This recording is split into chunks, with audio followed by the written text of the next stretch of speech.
Next problem is based on greatest integer function and definite integral. तो एक question number 10 को अगर हम देखें तो इसमें क्या कहा है कि calculate the value of I is equal to integration pi by 2 से 3 pi by 2 greatest integer of 2 sine x d x. ठीक है, तो इस डेफिनेट इंटीग्रल को सॉल्व करके हमें आई की वैल्यू कैलकुलेट करनी है और बताना है कि ये चारों ऑप्शन में से कौन सा ऑप्शन सही होगा।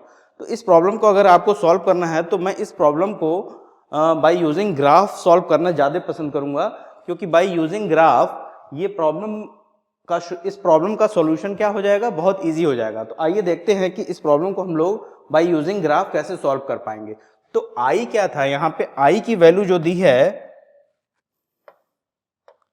आई की वैल्यू जो दी है डेफिनेट इंटीग्रल की वैल्यू किसको इंटीग्रेट करना है, पाई बाई 2 से लेके 3 पाई बाई 2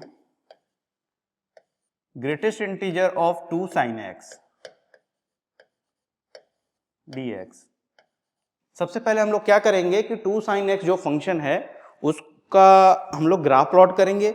ग्राफ प्लॉट करने के बाद x की अलग अलग वैल्यूज के लिए, मतलब जहां पे ये फंक्शन डिसकंटिन्यूअस होगा उस रेंज के लिए क्या करेंगे, ये ग्रेटेस्ट इंटीजर फंक्शन निकाल लेंगे, ग्रेटेस्ट इंटीजर वैल्यू कैलकुलेट कर लेंगे और फिर उसको इंटीग्रेट करेंगे। तो आइए देखते हैं इस प्रॉब्लम को हम लोग कैसे सॉल्व कर सकते हैं। तो सबसे पहले मैं एक ग्राफ ड्रॉ करूंगा।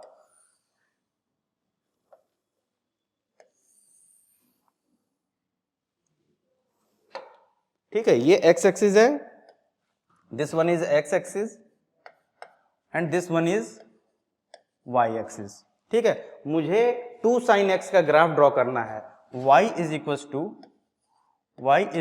2 साइन x। तो साइन x के ग्राफ के एम्पलीट्यूड को अगर मैं डबल कर दूं तो ग्राफ ऑफ 2 साइन x हमें मिल जाएगा। कैसे स्केच करेंगे, देखो यहाँ पे इसको स्केच करने के लिए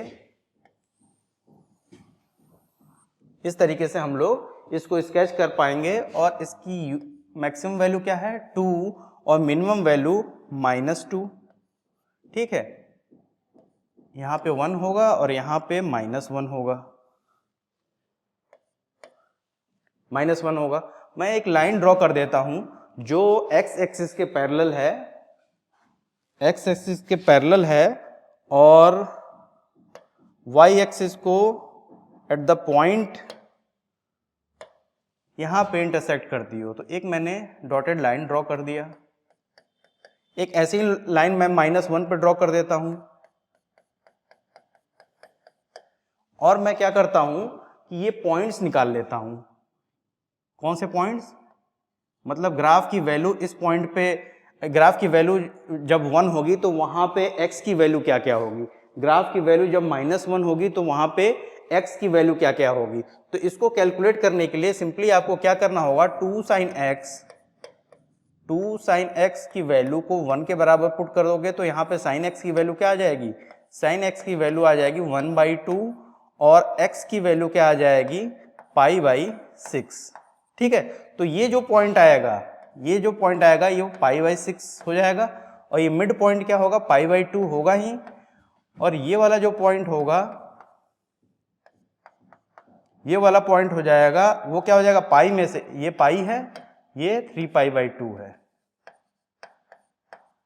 ठीक है, ये वाला जो पॉइंट होगा वो क्या हो जाएगा, पाई में से π/6 को सब्ट्रैक्ट करोगे तो ये क्या हो जाएगा, 5π/6।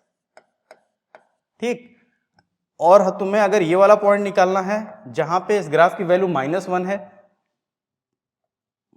तो ये वाला पॉइंट क्या हो जाएगा, पाई में से π/6 को ऐड कर दो तो ये क्या हो जाएगा, 7π/6। ठीक है, तो ये सभी पॉइंट हमें मिल गए। अब हमें क्या करना है, हमने प्लॉट कर दिया है ग्राफ ऑफ 2 साइन x। अब हमें किसका ग्राफ प्लॉट करना है, y1 is equal to greatest integer of 2 sine x। इसी को हमें इंटीग्रेट करना है। ठीक है, इसी को हमें इंटीग्रेट करना है कहां से कहां तक, π/2 से लेकर के 3π/2 तक। तो देखो जब π/2 से लेकर के मतलब ये कि इस ग्राफ को यहां से लेके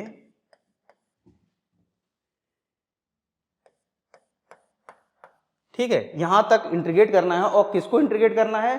2 sin x के ग्रेटेस्ट इंटीजर वैल्यू को हमें इंटीग्रेट करना है। तो सबसे पहले इस ग्राफ की ग्रेटेस्ट इंटीजर वैल्यू हमें कैलकुलेट करनी होगी पाई से लेकर के पाई बाई 2 से लेकर के, ये पाई बाई 2 है, पाई बाई 2 से लेकर के 3 पाई बाई 2 के बीच।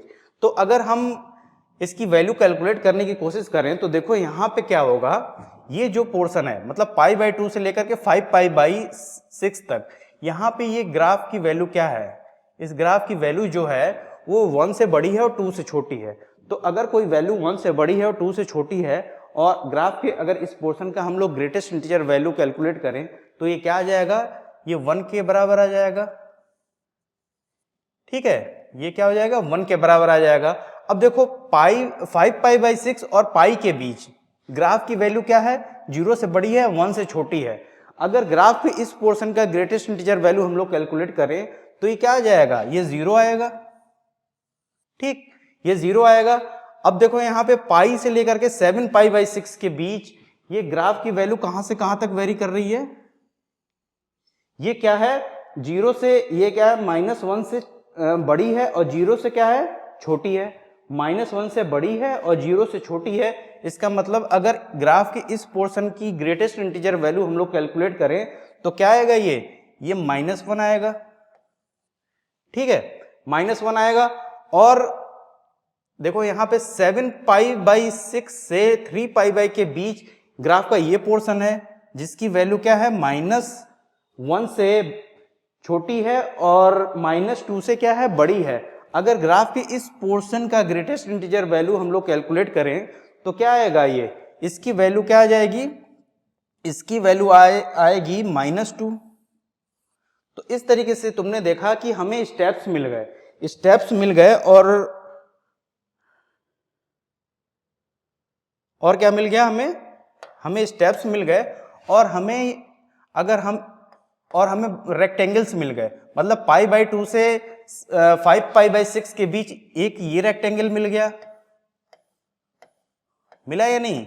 ठीक है, ऐसे ही पाई से 7 पाई बाई 6 के बीच एक ये रेक्टेंगल मिल गया। ठीक है, मिल गया। ऐसे ही 7 पाई बाई 6 से 3 पाई बाई 2 के बीच एक ये रेक्टेंगल मिल गया। अगर हम इन रेक्टेंगल के एरिया को कैलकुलेट कर लें तो हम लोग क्या कैलकुलेट कर पाएंगे?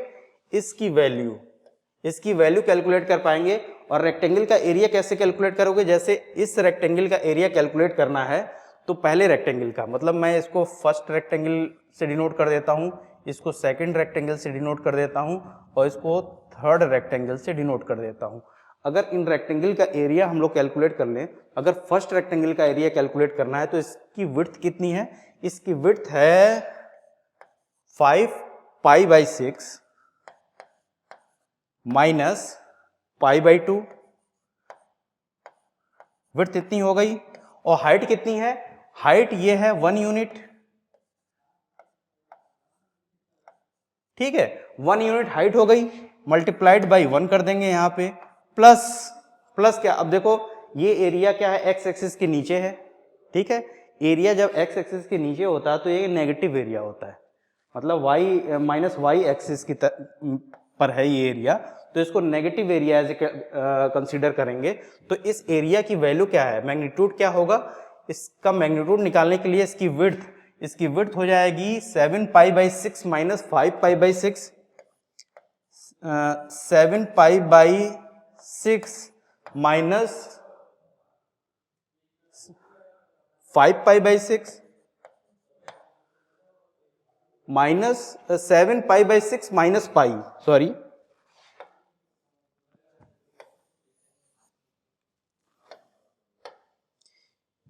इसकी विड्थ क्या हो जाएगी? यही हो जाएगी ना, यहाँ पे पाई होगा और ये 7 पाई बाई 6 है, तो 7 पाई बाई 6 माइनस पाई, और इसकी हाइट कितनी है? हाइट क्या है? 1 यूनिट ले लो, मैग्नीट्यूड ले लो यहाँ पे, या -1 ले लो, हाइट इसकी -1 ले लिया हम लोगों ने। प्लस क्या है? ये वाला एरिया क्या है? 3 pi by 2 minus 7 pi by 6 क्या है इसकी, ये इसकी विड्थ हो गई और हाइट क्या है -2 यूनिट, ये -2 यूनिट हाइट है इसकी, ठीक है, -2 यूनिट हाइट है। तो ये आपका आंसर होगा। इसको सॉल्व करो, तो इसको सॉल्व करके कैसे सॉल्व करोगे, इसकी वैल्यू हो जाएगी नीचे 6 आ जाएगा और ऊपर कितना आएगा 5 पाई -3 यानी 2 पाई ऊपर आ जाएगा और ये माइनस में होंगे सब, माइनस कितना हो जाएगा ये पाई बाई 6 और ये भी क्या हो जाएगा माइनस में होगा, ये क्या हो जाएगा -6 नीचे 6 नीचे आ जाएगा और 9 यानी 2 पाई ये आ जाएगा इंटू 2, ठीक है। तो इसको सॉल्व करोगे तो ये क्या आ जाएगा 2 pi by 6, 2 pi by 6 minus 5 pi by 6 यानी ये क्या हो जाएगा -3 पाई बाई 6 यानी -पाई बाई 2, यानी इस इंटीग्रेशन की वैल्यू क्या हो जाएगी -पाई बाई 2। तो इस तरीके से हम लोग इस प्रॉब्लम को सॉल्व कर सकते हैं। सिमिलरली आपको क्या निकालना है, यहाँ पे जस्ट आपको सम ऑफ एरिया निकालना है।